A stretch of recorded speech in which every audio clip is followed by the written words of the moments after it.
Welcome student my YouTube channel science MKS. Student subscribe कीजिए science MKS channel को और पाते रहिए नीट, नर्सिंग, पैरामेडिकल, फार्मेसी की latest update time to time. So student फिलहाल इस वीडियो में हम बात करने वाले हैं BS nursing old question paper के बारे में, जिसका हम क्वेश्चन आंसर को सोल्व करने वाले हैं बारीकी से। तो आपको अच्छे से समझना है, अच्छे से ध्यान देना है, तो क्योंकि बहुत सारे जो क्वेश्चन से रिपीटेड हो जाते हैं पिछले साल के क्वेश्चन पेपर में से।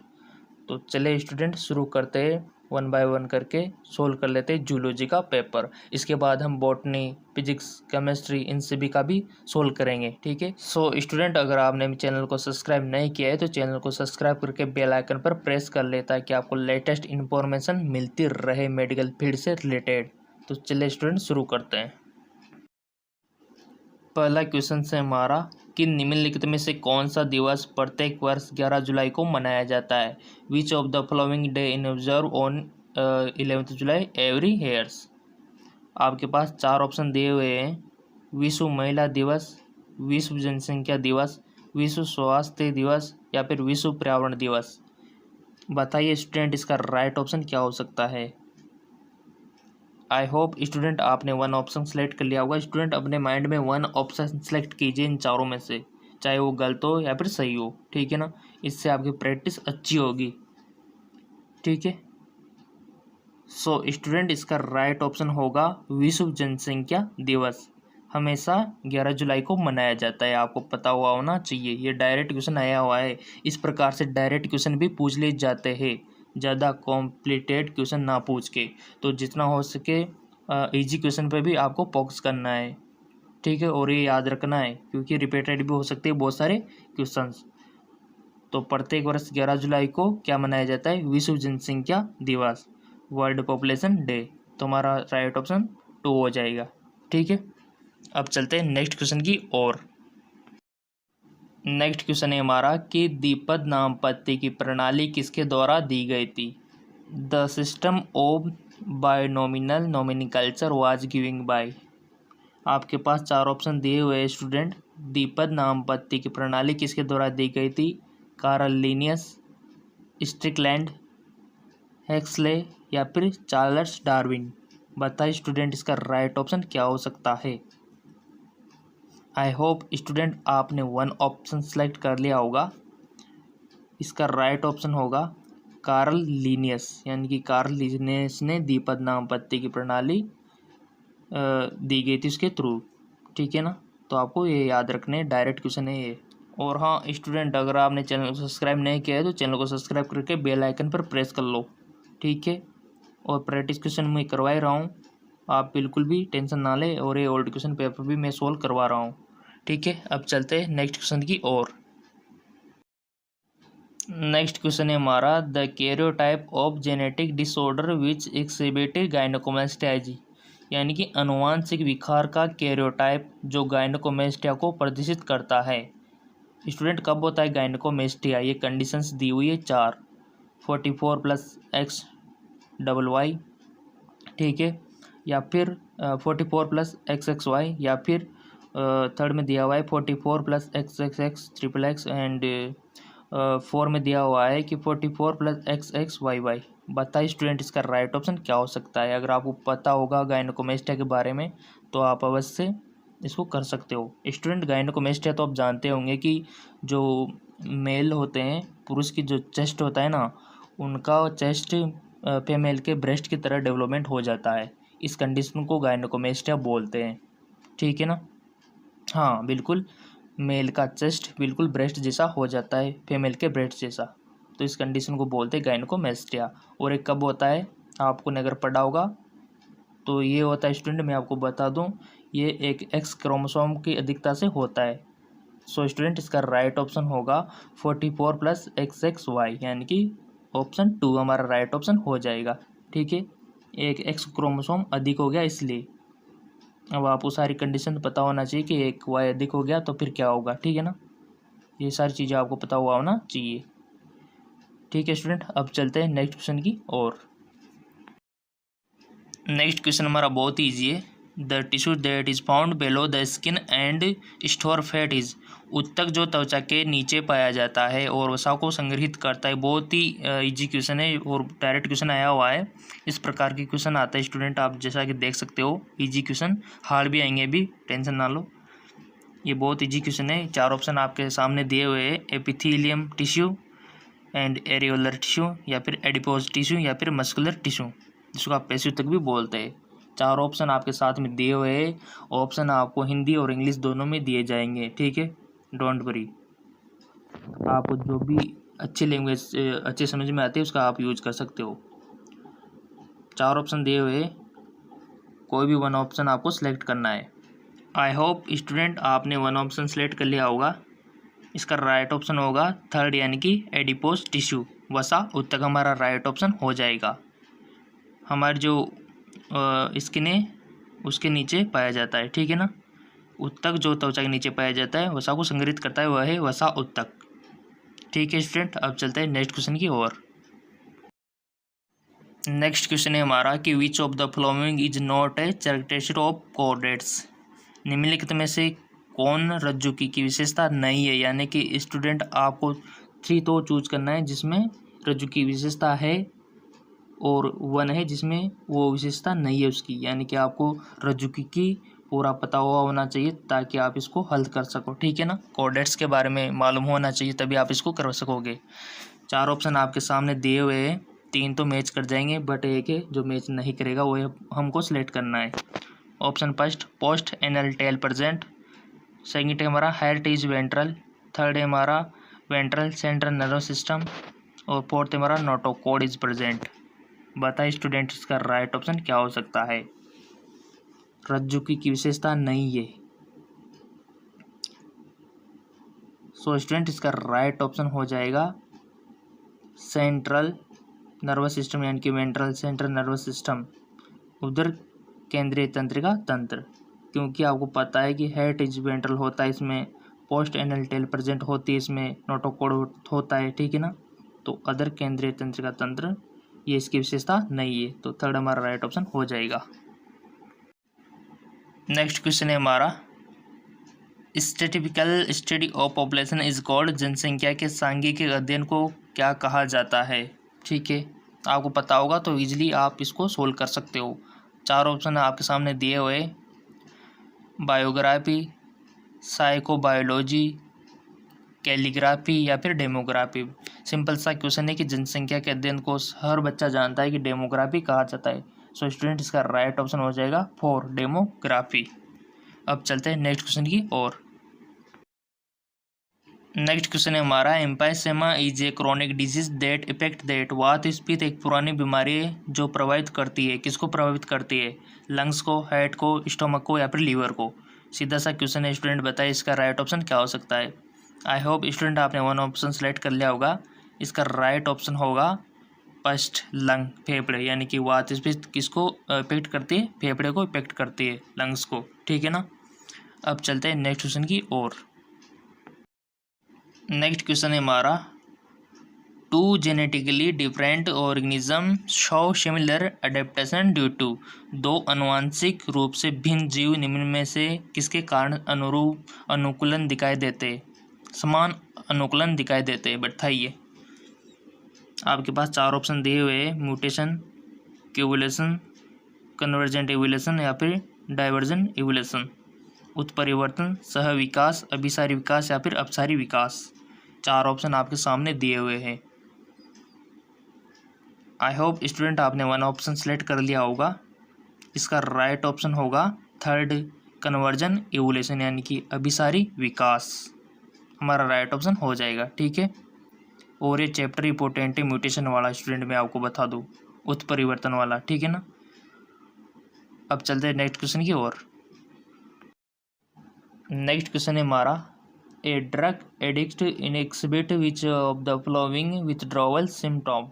एक ड्रग एडिक्ट नशे का आदि निम्नलिखित में से किस प्रकार के विनिर्वर्तन लक्षण को दर्शाता है, ठीक है। आपके पास 4 ऑप्शन दिए हुए हैं, उपयुक्त भी, या फिर केवल कंपन, या फिर केवल मतली और पसीना, या फिर केवल तनाव। बताइए स्टूडेंट इसका राइट ऑप्शन क्या हो सकता है। अगर आपको नहीं भी आ रहा है फिर भी आपके माइंड में वन ऑप्शन सेलेक्ट कर लीजिए, क्योंकि आपके लिए हेल्पफुल रहेगा। बाद में जब मैं इसका आंसर बताऊंगा तो आप कंपैरिजन कर लेना कि वो सही था या फिर गलत था। इससे आपकी प्रैक्टिस अच्छी होगी और आपको याद भी रहेगा, ठीक है ना। आई होप आपने वन ऑप्शन सेलेक्ट कर लिया होगा स्टूडेंट। इसका राइट ऑप्शन होगा उपयुक्त सभी, यानी कि इसमें तीनों सही है, ठीक है। फर्स्ट ऑप्शन हमारा सही हो जाएगा। अब चलते हैं नेक्स्ट क्वेश्चन की ओर। नेक्स्ट क्वेश्चन है हमारा, the placenta has endocrine function and produce several hormone, which of the following is produced in the lateral phase of pregnancy.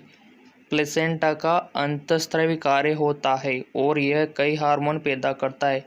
निम्नलिखित में से कौन गर्भावस्था के पश्चात चरण में उत्पन्न होता है? कौन सा हार्मोन?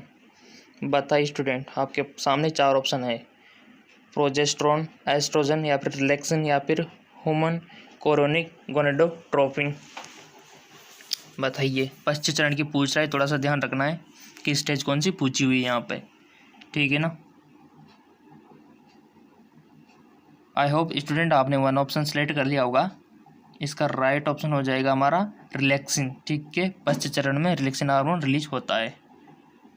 अब चलते हैं नेक्स्ट क्वेश्चन की ओर। नेक्स्ट क्वेश्चन है हमारा, peptic cell in the gastric gland secrete. Gastric ग्रंथियों में पेप्टिक सेल स्रावित करती है। आपके सामने चार ऑप्शन दिए हुए, इंट्रिंसिक फैक्टर, म्यूकस, HCl, या फिर पेप्सिनोजन। बताइए स्टूडेंट इसका राइट ऑप्शन क्या हो सकता है? आई होप आपने वन ऑप्शन सेलेक्ट कर लिया होगा। इसका राइट ऑप्शन होगा पेप्सिनोजन, यानी कि ऑप्शन 4 हमारा राइट ऑप्शन हो जाएगा, ठीक है। डायरेक्ट क्वेश्चन है, आपने पढ़ा होगा डाइजेशन सिस्टम तो इजीली इसको कर सकोगे, ठीक है ना। अगर नहीं पढ़ा होगा तो आपको दिक्कत हो सकती है। और हाँ स्टूडेंट, अगर आपको PDF चाहिए इसका तो आप कमेंट कर सकते हो। जितने ज़्यादा कमेंट आएंगे मैं उतना ही जल्दी इसका PDF आपको अवेलेबल करा दूंगा, ठीक है। अब चलते हैं नेक्स्ट क्वेश्चन की ओर। नेक्स्ट क्वेश्चन हमारा बहुत ही इंपॉर्टेंट है स्टूडेंट, बहुत ही इंपॉर्टेंट, और ये इसमें दिमाग लगाने वाली भी बात है, ठीक है ना। वो है कि plasmodium required to host to complete its life cycle in which host does the gamete production take place. Plasmodium को अपने जीवन चक्र को पूरा करने के लिए दो मेजबानों की आवश्यकता होती है। युग्मक उत्पादन किस मेजबान में होता है? मच्छर में होता है या फिर मनुष्य में होता है? अगर आपको दोनों, मच्छर में कौन कौन सी प्रोसेस होती है, मॉस्किटो में, और ह्यूमन में कौन कौन सी प्रोसेस होती है, अगर आपको ये पता होगा ना स्टूडेंट तो आप 100% इस क्वेश्चन को कर सकते हो, ठीक है ना। तो बताइए स्टूडेंट इसका राइट ऑप्शन क्या हो सकता है? आपके सामने चार ऑप्शन दिए हुए हैं, या इनमें से कोई नहीं, या फिर मादा एनाफिलीज मच्छर में होती है, या फिर नर एनाफिलीज मच्छर में होती है, या फिर मानव में होती है। बताइए स्टूडेंट इसका राइट ऑप्शन क्या हो सकता है? आई होप स्टूडेंट आपने वन ऑप्शन सेलेक्ट कर लिया होगा। इसका राइट ऑप्शन होगा मानव, यानी कि ऑप्शन 4 हमारा राइट ऑप्शन हो जाएगा। बट स्टूडेंट मैं आपको बता दूं, आपको दोनों प्रोसेस याद होना चाहिए, मॉस्किटो वाली और ह्यूमन वाली, ठीक है। अब ये क्वेश्चन इसी प्रकार से भी आ सकता था कि युग्मक जो गैमेट होती है वो कहाँ पर बनता है, ह्यूमन में या फिर मॉस्किटो में, तो बनता है मॉस्किटो में, ठीक है। और हाँ स्टूडेंट ये क्वेश्चन एक तरीके से और बन सकता था कि फर्टिलाइजेशन की जो प्रोसेस होती है निषेचन की, वो किस में संपन्न होती है, डन होती है, ह्यूमन में या फिर मॉस्किटो में। सो स्टूडेंट वो होती है मॉस्किटो में, ठीक है ना। स्पोरोजोट से लेकर जहाँ तक उसके ओकाइनेट्स बनते हैं वो सारी प्रोसेस आपको पता हुआ होना चाहिए। आपकी हेल्प के लिए मैं एक डायग्राम आपको एक्सप्लेन कर देता हूँ जिससे कि आप याद रख सको, ठीक है ना।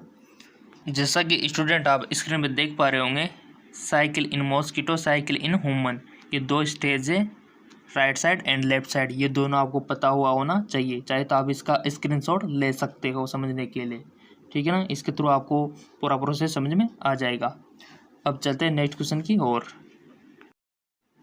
नेक्स्ट क्वेश्चन है हमारा, the substance to be added to the blood sample drawn from the patient for analysis of blood corpuscles and plasma it.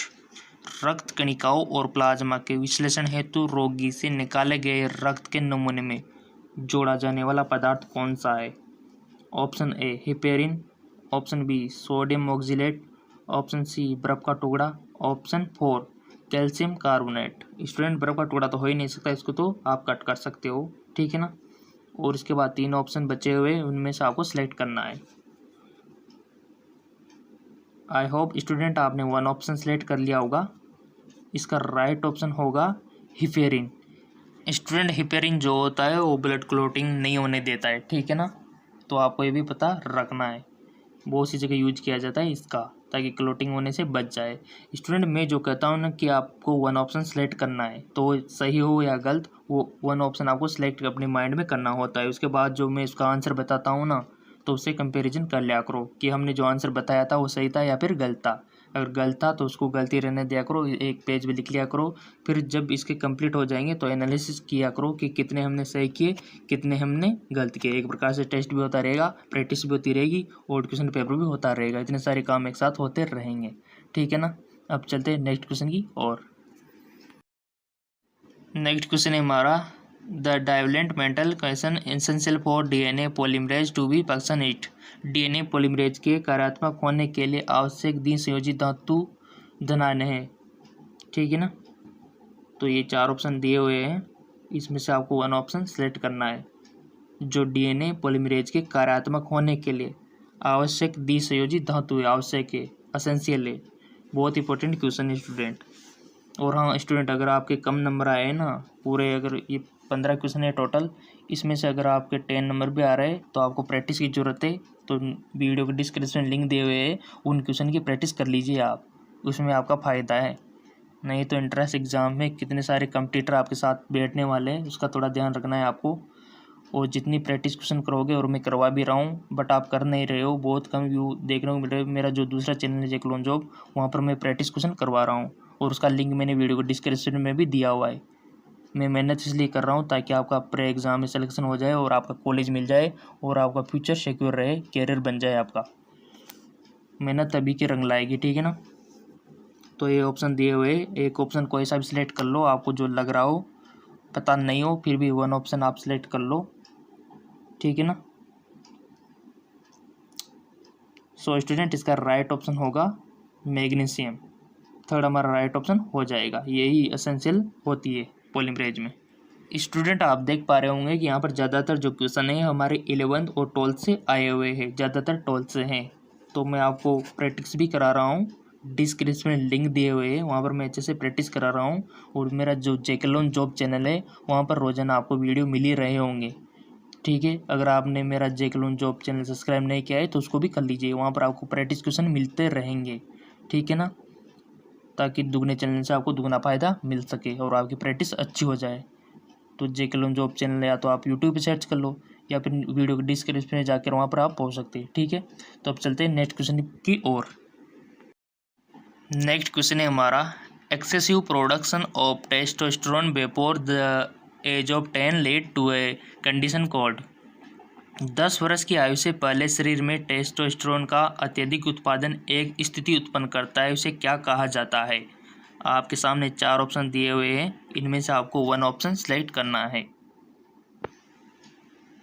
4 option को अच्छे से पढ़ लीजिए पहले, ठीक है ना। अच्छे से पढ़ के आपको जवाब देना है, कोई लापरवाही नहीं करनी है। और इजी क्वेश्चन को तो और अच्छे से पढ़ना है, क्योंकि इजी क्वेश्चन में अक्सर स्टूडेंट गलतियां करते हैं। वो एक्साइटेड हो जाते हैं कि हाँ ये तो हमको ही आ रहा है, किसी और को नहीं आ रहा है, तो ऐसे में आके उसको गलती कर देते हैं, जबकि उन्होंने पढ़ा हुआ है सब कुछ, फिर भी वो गलती करके आ जाता है, होता है अक्सर ऐसा। तो आपको अच्छे से समझना है क्वेश्चन को, उसके बाद ही आंसर देना है, ठीक है ना। तो जितना हो सके पहले समझ लीजिए। अगर जिनका ऑनलाइन एंट्रेंस एग्जाम है उनको तो कोई दिक्कत ही नहीं है, क्योंकि यहाँ पर अगर एक बार क्लिक कर दिया तो दोबारा 3 बार भी आप क्लिक कर सकते हो, बट ऑफलाइन वाले में ये फैसिलिटी नहीं होती है, ठीक है ना। आई होप स्टूडेंट आपने 1 ऑप्शन सेलेक्ट कर लिया होगा, सीधा सा क्वेश्चन है। इसका राइट ऑप्शन होगा थर्ड, यानी कि प्रीकॉन्शियस पुबर्टी हमारा राइट ऑप्शन हो जाएगा। सो स्टूडेंट ये था हमारा जूलॉजी का old question paper, part first हुआ है, अभी कंप्लीट नहीं है, पूरे 30 क्वेश्चन है, 30 क्वेश्चन है, ठीक है ना। पार्ट सेकंड में हम 15 से 30 के बारे में डिस्कस करेंगे। और आपको अगर PDF लिंक चाहिए तो आप कमेंट कर सकते हो, डिमांड कर सकते हो, ठीक है ना।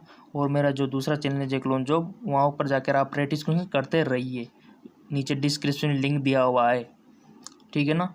तो वो आपके लिए बेनिफिशियल रहेंगे, इंपॉर्टेंट रहेंगे। और क्वेश्चन इसी प्रकार से आएंगे जैसा कि आपने भी पढ़े हुए हैं, ये ओल्ड क्वेश्चन पेपर सोल्व किया हुआ है, ठीक है ना। तो क्वेश्चन ऐसे पूछे जाते हैं 12th पेज पे, थोड़ा सा दिमाग लगाने वाली बात होती है। सो स्टूडेंट, यहाँ पर हमने 15 क्वेश्चन सोल्व किए। इनमें से कोई किसी पर भी डाउट हो, कोई समझ में नहीं आ रहा हो तो आप कमेंट कर सकते हो किसी भी चीज़ को लेकर, कोई भी समस्या को लेकर। हर समस्या का समाधान साइंस एमकेएस चैनल करेगा।